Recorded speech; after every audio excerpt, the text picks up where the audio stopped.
Je sais pas c'est quoi qui est le plus épeurant. Le concept du film où ce que ta propre mort vient te chercher, ou le fait qu'il siffle dans un sifflet aztèque sans le nettoyer avant. Mr. Flamengo, Flamengo, Mr. Flamengo, que tout le monde connaît Flamengo, Flamengo, Mr. Flamengo, go. Bonjour tout le monde, ici Michael ou Mr. Flamingo si vous préférez, et bienvenue pour cette nouvelle vidéo. Au moment où je filme, on est mardi et hier, je suis allé au cinéma avec ma mère pour aller voir le film Sifflet Maudit, mettant en vedette Daphne Keane et Sophie Nellis. Comment décrire Sifflet Maudit sans rien spoiler sur l'intrigue? Une petite batch de connaissances du secondaire tombe sur un artefact aztèque qui s'avère être un sifflet. Un sifflet que quand tu siffles dedans, ta propre mort vient te chercher. Par exemple, admettons que tu es censé mourir de vieillesse à 80 ans, ben, ce qui vient te chercher, c'est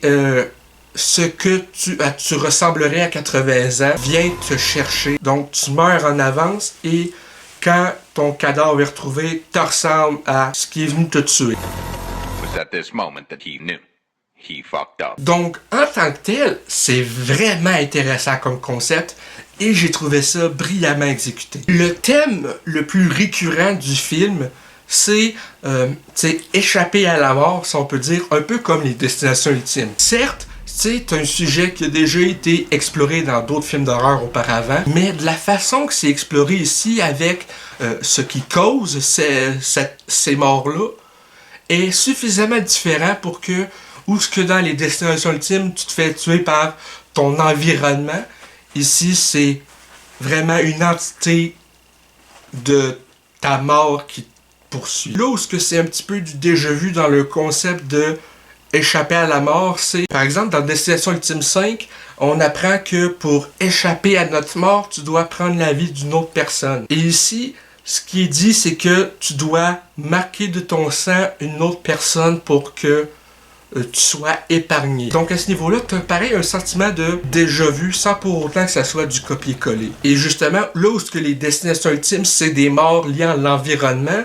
le fait que ici, tu meurs comme tu étais censé mourir dans le futur, ce qui fait que si tu es pour mourir d'un accident de voiture en ayant conduit les facultés affaiblies, si la personne à la place est dans sa chambre plutôt que dans une voiture, tu vas pareil voir la personne se replier, avoir les effets de une grosse collision. Donc là où dans les destinations ultimes, tu scannes le personnage va scanner l'environnement ou le viewer va regarder les environnements pour savoir comment une personne va y passer. Ici, c'est impossible à prévoir parce que une fois que la personne a sifflé dans le sifflet et que ça affecte les personnes les plus proches, si toi tu siffles et que tu es à proximité de, peut-on, 5-6 autres personnes, vous allez tous être marqués à cause d'une seule personne qui a sifflé. Donc à ce niveau-là, c'est intéressant parce que j'aurais trouvé ça quétaine que dans le film, chaque personne siffle sans même savoir ce que ça cause. T'sais. Tandis que là, ici, t'es pénalisé à cause d'une seule innocente ou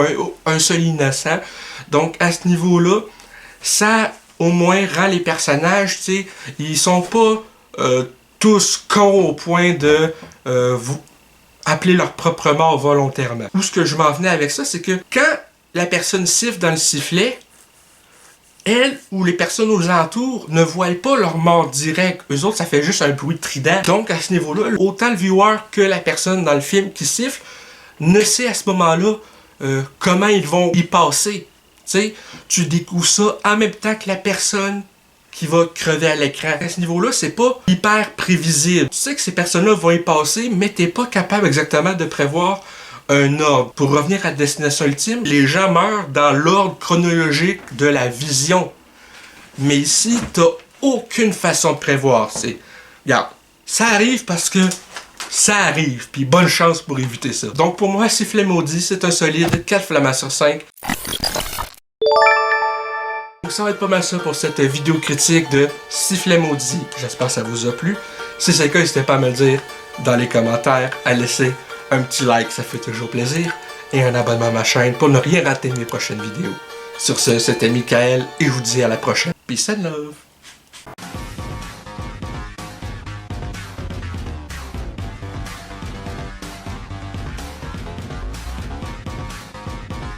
Hey le grand, c'est quoi que t'attends pour t'abonner, sacrément?